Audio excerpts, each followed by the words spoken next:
Hello, everybody. Jack Olmsted. I'm coming to you from Port Townsend, Washington. We are the epicenter for pickleball playing, and here is the sound that we all know and love around here, is the sound of the paddle and the wiffle ball. Today, we have a very special guest. It's Norm Davis from Surprise, Arizona. How are you doing today, Norm? Well, I'm doing just fine, Jack. Thank you. Now, you started your pickleball experience in Vancouver, Washington. Is that correct?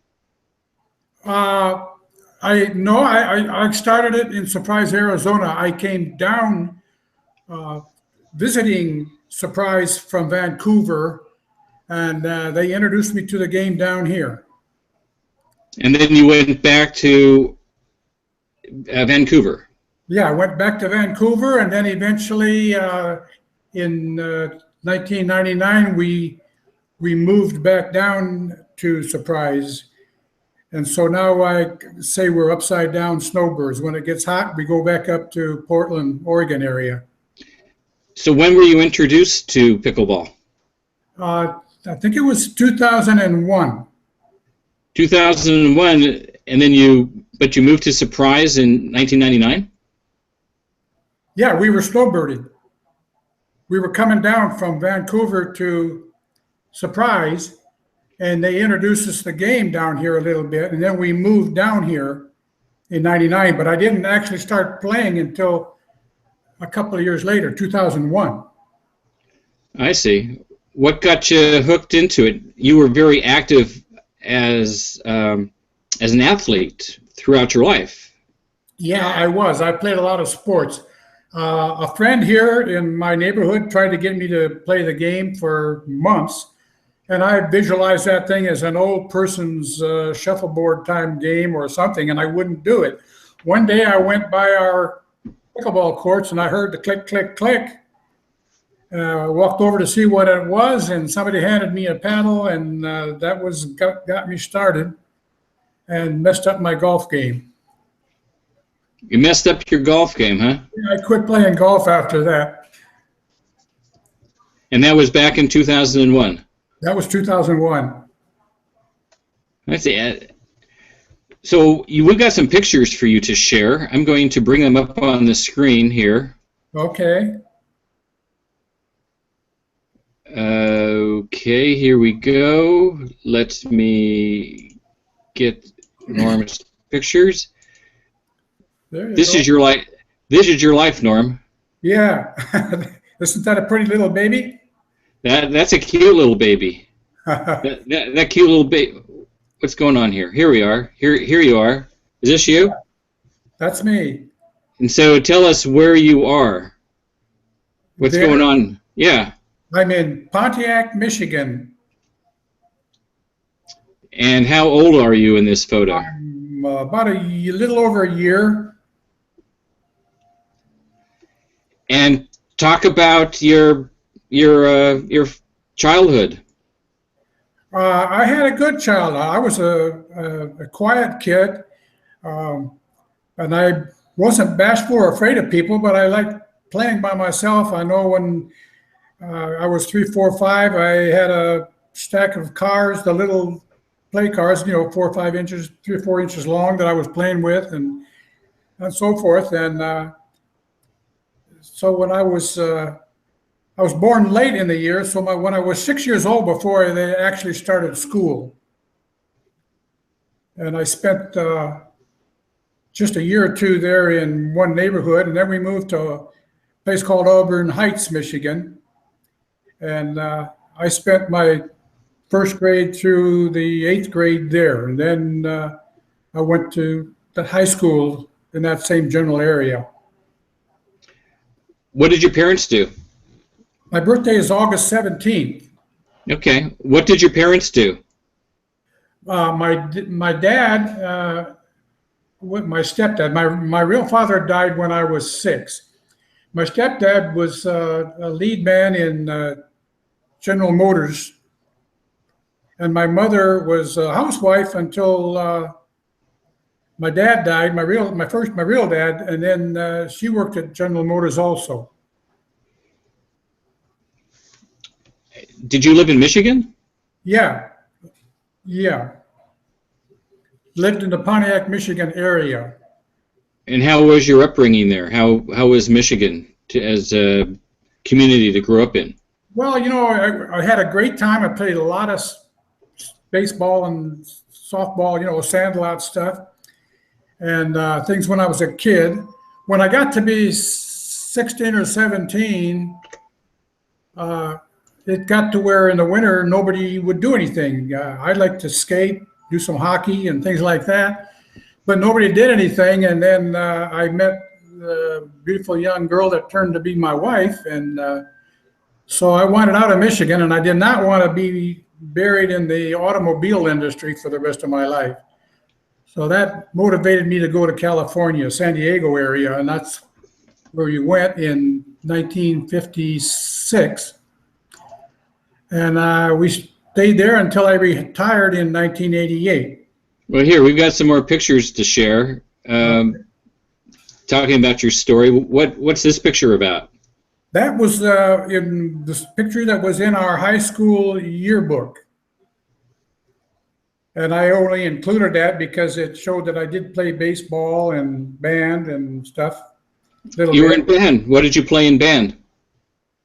I played a little bit of everything. Basically, I went in to play drums, but I played xylox and cymbals and bass tuba as a fill-in. Did you enjoy it? I did. Do you still play an instrument? I play a guitar. Some years ago, 73, I damaged my left hand, so I have trouble hitting all of the chords you need to hit on a guitar to play well. But I've played a lot of instruments, played a lot of guitar over the years. I'm a country and western boy. And do you sing? Well, it depends on who you ask. I can sing, I can carry a tune. I don't have a great range. I see. Did you write any songs? No, I did not. I wrote a couple of melodies for a couple of songs, and then had my brother-in-law's. One of them wrote the note or the words to the song. What's this? That would have been way back, like in 1952 or 3. Were you a bobby soccer back there in the 50s? Yes, I was. I do the T-shirts hanging down to my kneecaps, and even though I didn't smoke, I rolled a pack of cigarettes up in my short sleeve shirt. Did all that goofy stuff. Why didn't you smoke? Smoking was like the thing. It was Coke and smoke. Yeah, I never got to the point that I wouldn't gag if I got tobacco in my mouth, and in those days they didn't have filters. And after about a year, when I was 13, I think it wasn't worth the manhood thing to smoke anymore, so I quit. It says here on the picture, paper drives. What's a paper drive? Well, we would collect paper from all over the neighborhoods and things, and then collect them and give them to a thing to get some money for charity. And Bar W Roundup? That was just a school dance thing. So you're pretty good on your feet. Yeah, pretty fair. Okay. Is there anything else you want to say about this picture? No, not really. Like I said, I played baseball, and that's kind of why I put the picture on there. What position did you play? I played third base and second base. Mostly third. Okay. After high school, I played some AAA, and I played third base. So I would think that this is your wife. That's my bride. That's her. How old are you in this picture? I'm 19 and she's 17, and that was right after we got married. Where did you meet her? I met her at her brother's house. I met her brother, and we became pretty good buddies, and I rode over to her house or his house one day to see him, and I saw her out there in the yard and concluded that had to be mine. She didn't know it at the time, but that's what's going to happen. And that's what happened. So you're a kind of guy that gets your way. Well, once in a while, I got my way that time, and that was the important time. I see. And how long have you guys been married? 63 years. Do you have any kids? We have 3 kids. We have a boy and 2 girls. Are they playing pickleball? They don't play regularly like I do, but yeah, they do play, and they're all pretty good athletes. Here you are. Yeah, that's when I was in the middle of I was about 40 years old there, I think, 42 or 3 maybe, playing racquetball. I played that game from 71 to 99. What made you stop? We moved to Surprise, and there was only one place to play, and I didn't know anybody, and so I decided for then it was going to be golf and softball, and so I did that for a little while. I could say until 2001 when I found the pickleball. Are you down a Surprise here? Yeah, that's Playing in baseball. Surprise. Yeah, I think the pictures, if you downloaded them, they have years on them. So this would have been 2001, 2, or 3, along in there. And you're playing third base? Yeah. Third base and roving short. Roving short, okay. And here you are. Now we're getting into pickleball. Yeah, now we're getting into pickleball. That was the first year of pickleball at the Senior Olympics. I didn't actually play that year, but I was playing the game, and I ended up helping do some of the desk work and things at that tournament. I see a medal around your neck.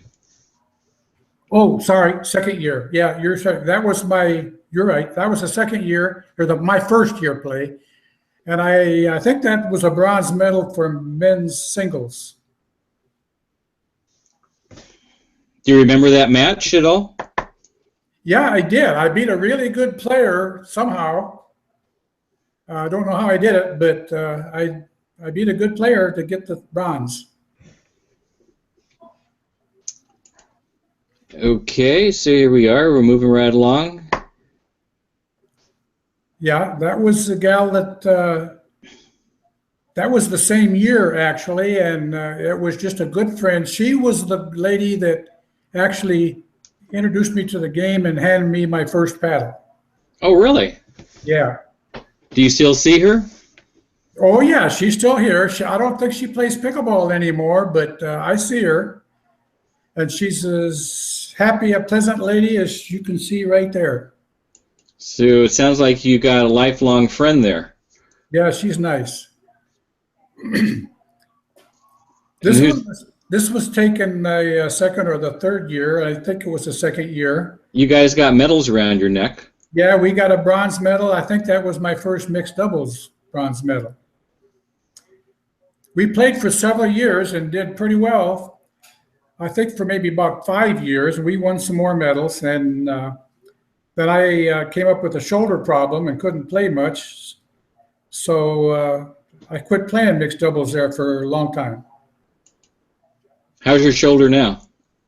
I have 2 terrible shoulders, but I've learned to play with them. I haven't had any surgery. They told me I would lose all my motion if I did, and so I protect the shoulder, and I've done it so long now that I can handle it pretty well. I do some goofy looking shots. I call them chicken wing shots, but I make them. How do you play with your shoulder? Can you give us some tips? Yeah, the main thing I said was if I get a high ball or one that's hit to your forehand and kind of shoulder high, those are hard on your shoulder. Do you have your paddle? Do I have my paddle? Yeah. I have one nearby. Why don't you get your paddle? Can you kind of like demonstrate? You can just like go back from the camera a little bit and just kind of show us what what happens? Oh, I thought he had it on the table. Looks like he's running to get the paddle. Okay. Well, bear with us. We are live with Norm Davis, Surprise, Arizona, and I'm your host, Jack Olmsted, in Port Townsend, Washington. Port Townsend Pickleball. I'm here.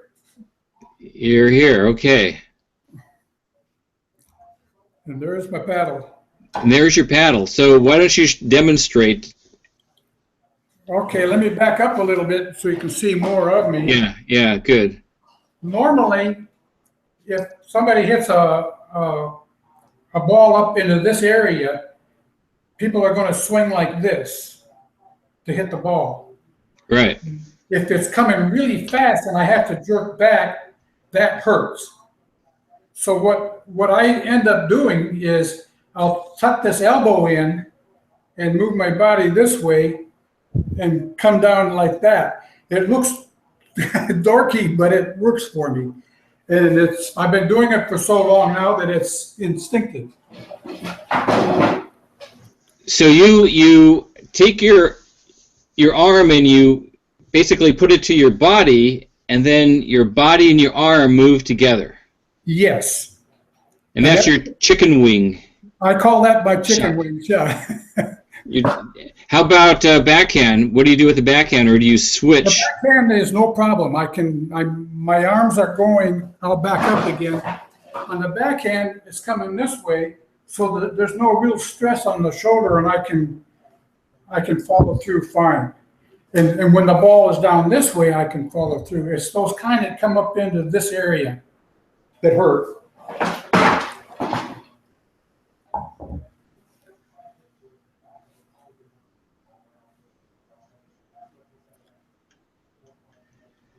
Hopefully the recording will catch it.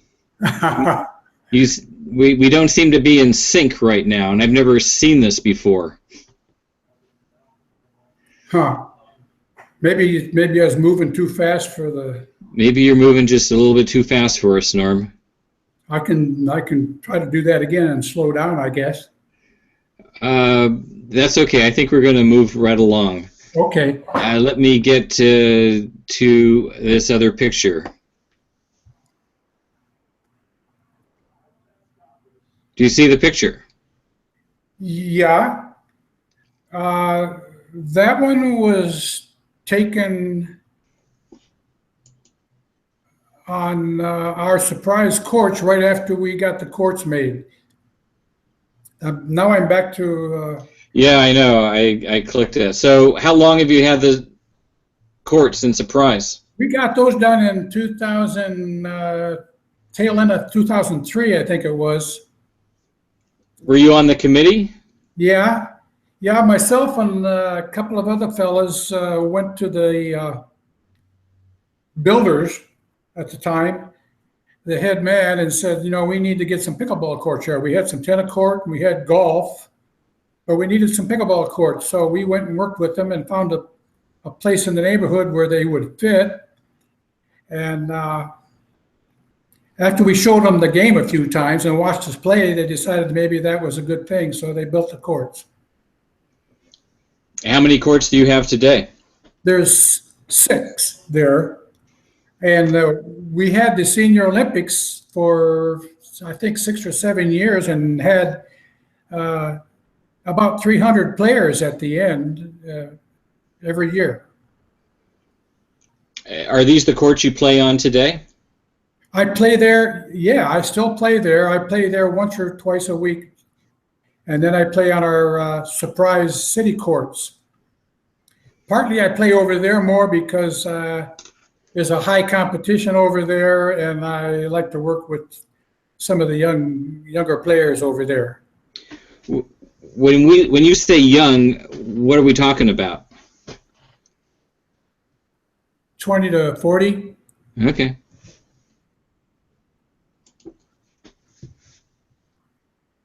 Moving on to the next slide. Yeah, that's a couple of years later with the same gal that the earlier picture was with. And we were just having some fun playing that day. I think we were teaching some middle school kids how to play the game, and then we just shot this picture. This would have been in probably 2004, 5, 6, along in there. 2005 or 6. Here Something you go. You look pretty happy right here, Norm. That was one of the first times we played the same gal again in St. George, Utah at the Huntsman Games. So you went on a road trip. Do you have a number of tournaments that you play in throughout the year? Yeah, I did. In those years, I played quite a few. In this particular thing, we spent our summers up in the Portland, Oregon area, and then in October we would head home, and St. George, Utah was on the way home, and they had this big tournament there. And it's one of the biggest ones in the country today. And so I don't see the color of your medal. What did you get? Oh, that's too far back, Jack. That one I don't remember. I'm pretty sure we medaled, but I don't remember what we got.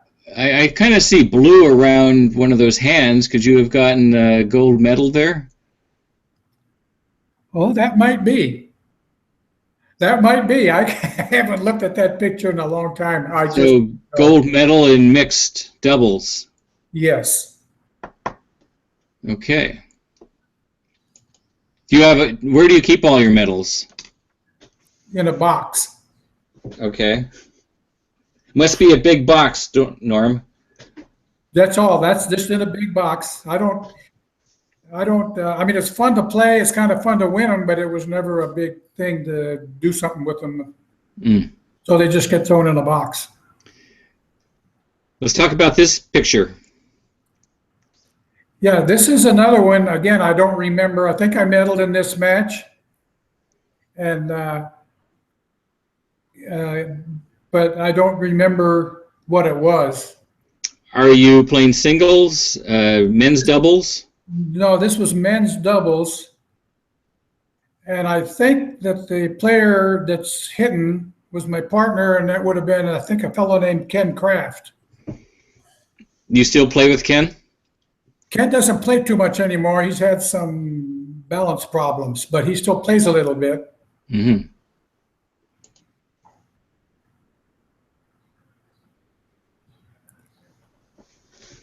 This was taken at our home courts here in the neighborhood with a fellow that I just happened to met that one day, and he came over. I don't remember his name now, but he was visiting, and so he wanted to take a picture, so we just snapped a picture. Now, what have you got on your shirt? That was a community name badge that they asked us to wear that day. It's just got our name and a neighborhood name, Arizona Traditions. Can you talk about your hat, the caps that you guys are wearing? Yeah, I can. We were hosting the Arizona Senior Olympics at the time, and we needed to make some extra money to help pay for things and to put a little bit of money on the club checkbook. And so we designed a couple of shirt emblems that fit where you can see on my shirt the yellow label there. We put some emblems on there, and then I designed this hat with just a paddle and a ball. And so we sold hundreds of those, and that was just a project to make some money for the club. Sounds like it was successful. It was. Is this you? That's me on the left, and a guy named Charlie Robinson on the right. And we were playing on our neighborhood courts. And again, I think we medaled, but I don't remember what it was. It looks like you're using your chicken wing stroke That's here. right. That's the. I was probably bringing my elbow down to my hip right about that time. Are you able to bend your knees for those low balls?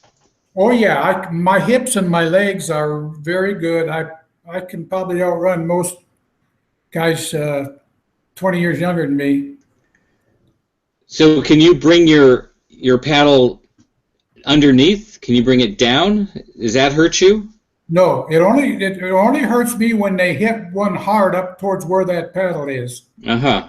Okay. And that's where you get your chicken wing That's where I get motion going. They get it below your belt, basically, you've got no problems with that.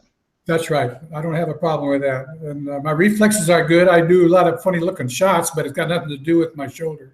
Yeah, you kind of look like a little big chicken there with the wing. You got the Washington State flag.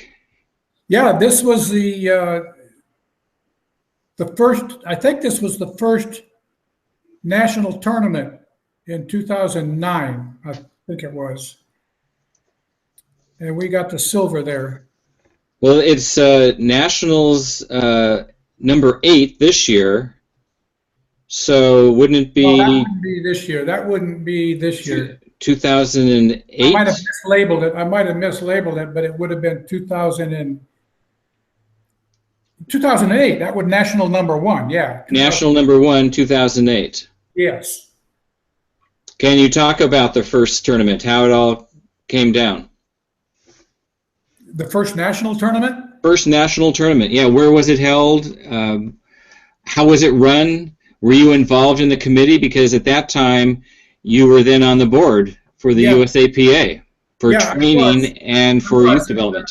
Yeah, we selected the Sun City Festival area for that because they had 8 courts and they had a lot of tennis courts that could be temporarily converted to pickleball, and so they could handle. And if I remember right, that first tournament was probably 300 and maybe a little over 300 players. That's a lot of players from around the country. Yeah, it was. There were at least 25 or 30 states there. And you got a silver medal for mixed doubles. I think that's what that was. Yeah, my good friend Charlie Robinson, on the left side of us, he's the one that beat us out.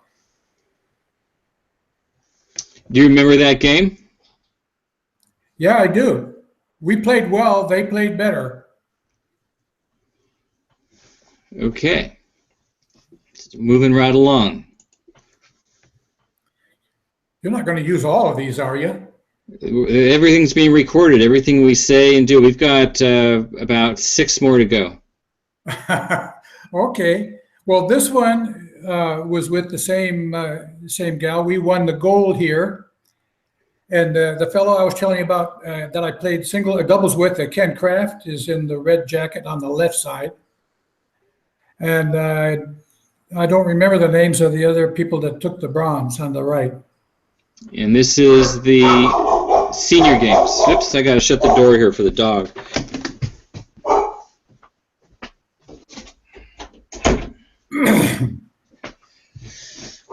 Okay. So Huntsman World Games, senior games. Yeah. Do you have a year on this? Pardon? Do you know what year this was? Yeah, that was the same. We've got a couple of those other pictures there were taken at the Huntsman game. This is in St. George, Utah again. And the date? It's after the other ones, so I think I don't remember, to be honest with you. It would be on it's on the name of the picture, if you've got the picture name there. I've got information on the side, but I don't have a date. Yeah, it was just they should be sequential in dates. Okay. We'll get back to you on that. Here's a small, little, tiny picture. I'm going to go through that because I can't see it, and if I can't see it, they're Yeah, not I going to see can't it. see it very. Yeah, And that's here, this looks like a Nationals 6. yeah, that would have been it. And the pickleball thing on the paddle was a pickleball guy that I made the emblem. It didn't have my name on it. It just said Arizona Pickleball. But that's the emblem that we put on the shirts to sell. Mm. And there was a lady version of it that so the ladies could have a shirt with that kind of a thing on it. Have you played in all of the national tournaments? Yes, I have. And you're going to be playing this year too, Yeah, in the 80 plus. right. I don't play so many tournaments anymore just because I've kind of been there and done it. So uh, if I meet somebody, we're friends and we want to play, then I'll jump in and we'll play. So what are you playing this year? Are you playing singles? We're playing, no, well, I might be playing singles. I don't know if I signed up for that or not, to be honest with you. But I'm playing with another fellow named Artie Watchter, and I think there's some pictures of him from last year in your later pictures. Do you remember how you did Yeah, Nationals 6?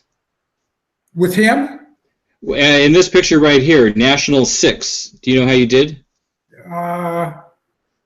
National Six. No, I know I medaled again, but I couldn't tell you what it was. Okay, have you medaled in every national event? Yes. So Yeah. you've either gotten a gold, a silver, or a bronze Yeah. for the last 7 national tournaments. Yeah. And all the ones that have been played. Yep. So you're the guy to beat. Well, everybody gets lucky once in a while, so Well, it sounds like 6, 7 times lucky. I think you've got some skill going on there. Do you feel as though you have a target on your back? Everybody's gunning for you? well, in my age bracket today, I guess I have to say, yeah, I have a target on my back. They want to beat me. It's all in good fun, but yeah, they want to beat me. They want to beat you because they can say they beat Norm. Yes. Okay, you're back at Huntsman World Senior Games. Yeah, and that's another gold medal with a fellow named Freddie Egan. Okay, I'm going to move through these. These pictures coming up were taken in Madrid, Spain, at the first international tournament. How was your experience in Madrid? It was a wonderful experience.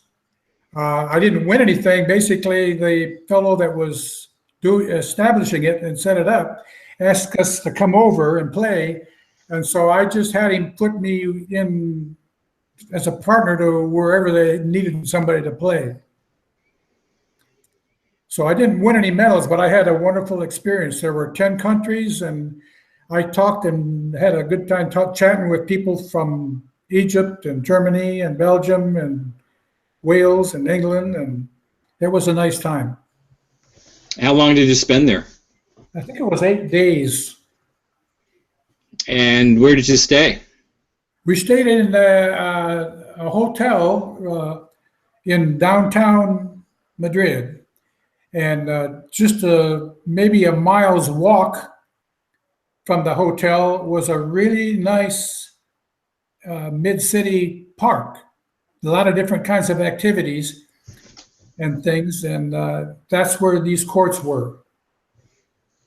So is that what you did? You walked down to the courts? Yeah, I walked. Actually, I walked up to the courts. It was an uphill walk. Uphill walk. Yeah, but we had to walk up there every day to So I play. guess that was part of your warm-up.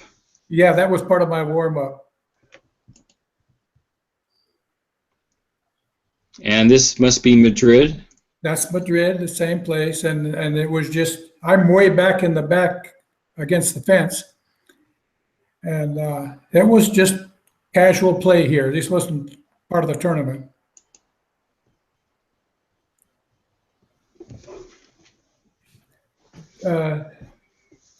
This was a picture taken at the Happy Trails RV Park next to us. And they had a gathering of a bunch of the old original players that were starting the game up and had the Senior Olympics going and everything in 2001, 2, 3. And so I was part of that group.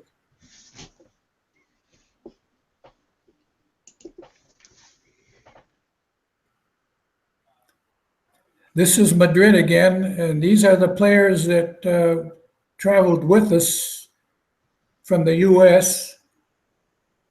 to Madrid. So I see Jennifer Lucor there and her father. Can you tell us a little bit about them?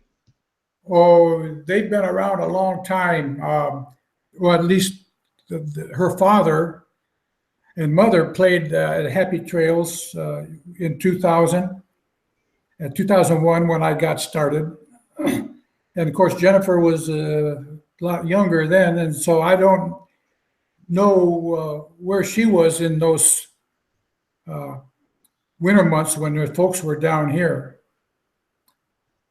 The guy in the middle in the white shirt was Mike Hess, who was a fellow, he's born in Philadelphia and immigrated to Spain.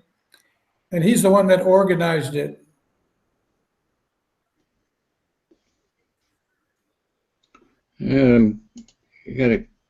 My clicker isn't working. Here we go. This was taken at one of our local schools. It was one class. We taught 6 or 7 classes for 4 days, starting at 7 o'clock and going till about 2:30. And so this was just one of the group of kids and the teachers.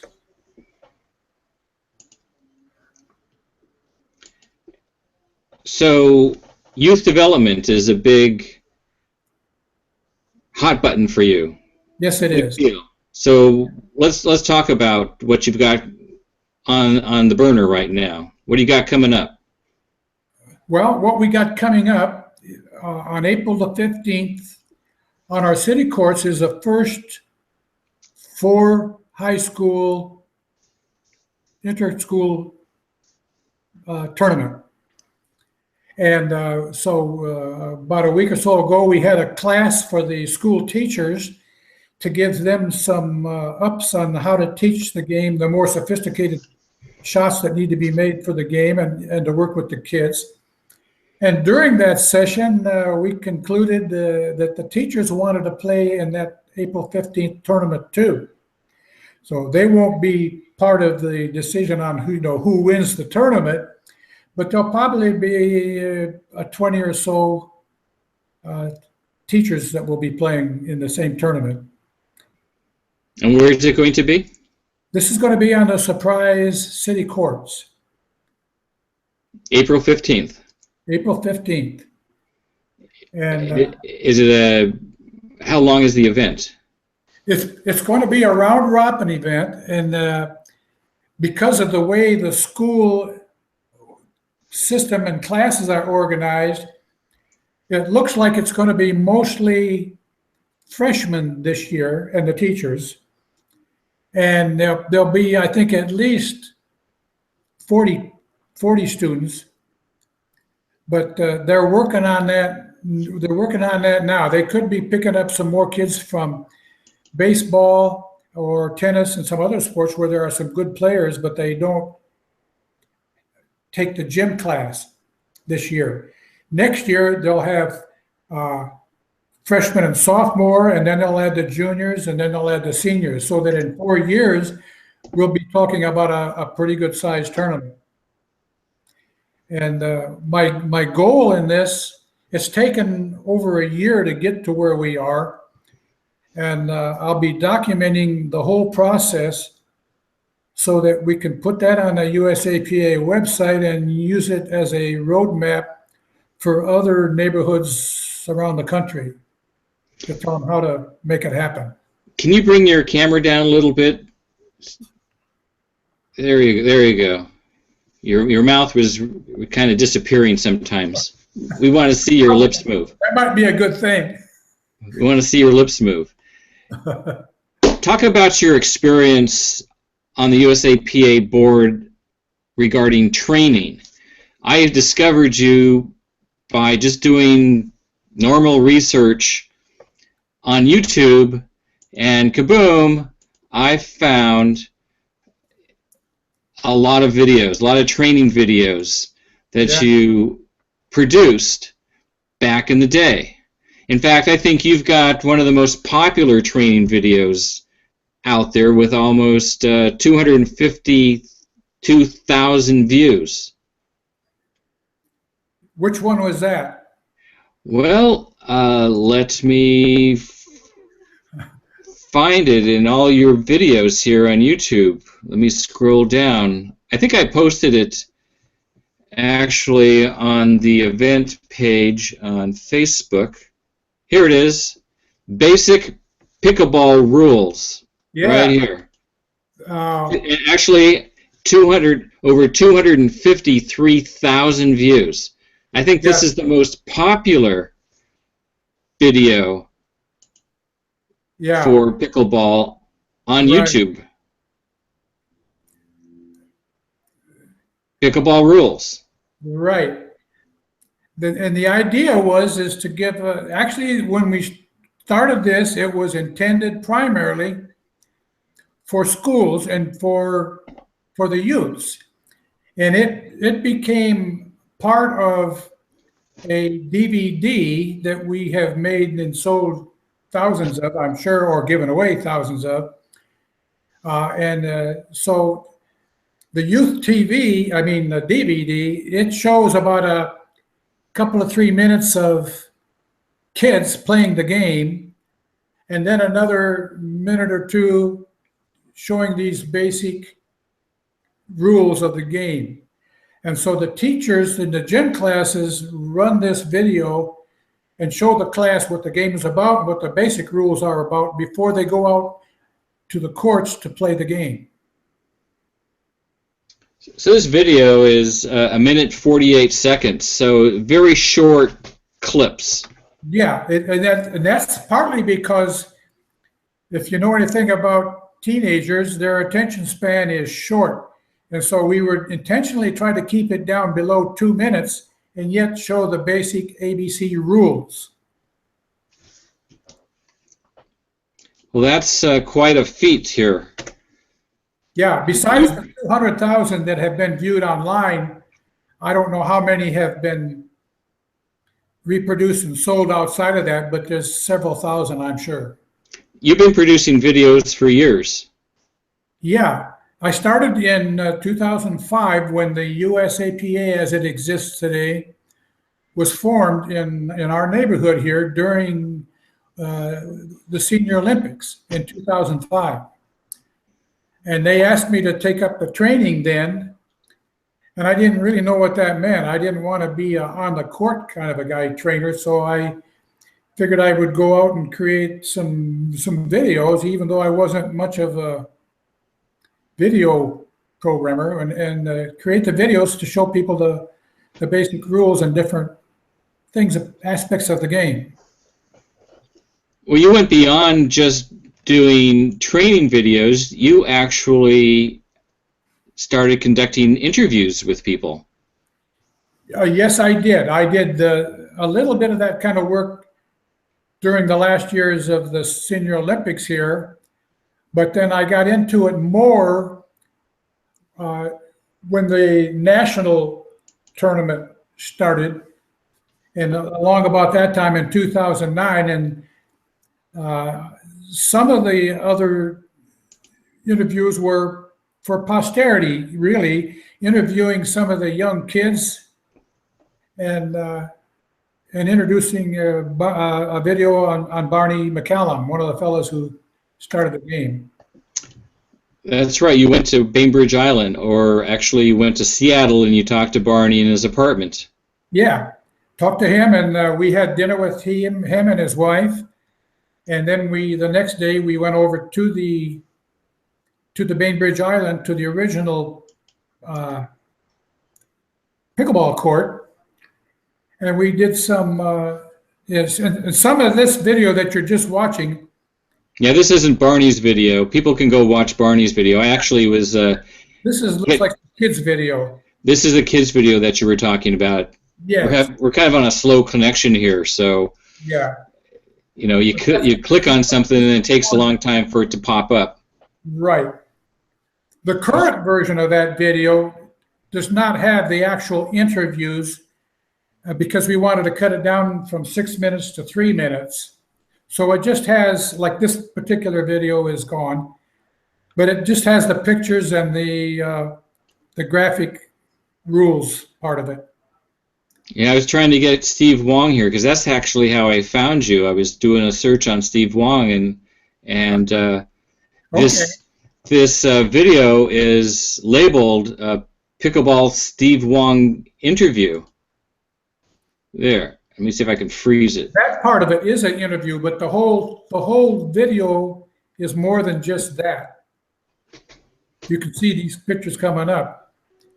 It's to show that all kinds of kids from 5-year-olds up to 30-year-olds are into the game. That was the purpose of this particular video. Well, Steve was like, what, 31 or something at the time. And Steve was also on the board. He was doing the web design. Yes. Well, we are at the end of our session, Norm. I got to go out and play pickleball. Well, why don't you go do that? I'm glad I could help a little bit anyway. And so what are you going to do with this mess now that you've got it? Well, right now it's streamed live. You can go watch this right now on YouTube. Oh, really? Oh, that's... Immediately. Is there any way I can void it? Any way you can void it? I don't want people seeing how bad I interview. I thought you did a great job interviewing. In fact, I want people to like this. You know, give us a thumbs up. Well, it was fun doing it, Jack. Well, I like to. We're at the end of our session right now, but I'd like to bring you back. Maybe we can talk to you while you're at nationals. Well, maybe if you want to try to do that, you're going to be there. I can be there with you. I can be in your pocket. Okay, that will work. I can show up on your cell phone, and then you can just give us a little tour and do little interviews right from your cell phone. Well, maybe that'll work too. Live stream. We'll get you into the live streaming business. You're already in the live streaming business. Okay. Well. So here, I'm going to end this session right now. Okay. And then we can talk in the green room. I'm also going to edit this video in small little clips. Okay. Using the YouTube video editor. Have you ever used that before? I have, but not for a long time. Mostly I'll use the Pinnacle Studio editing. Well, I'll show you how quick and easy I can knock these puppies out. Thanks so much for watching, and thank you very much, Norm, and good luck in Nationals 8. Yeah, well, thanks, Jack, and I'm glad you gave me a call. It's been a great chat. So good luck. And when you go out there and play, make sure you remember what I was teaching you in those training videos.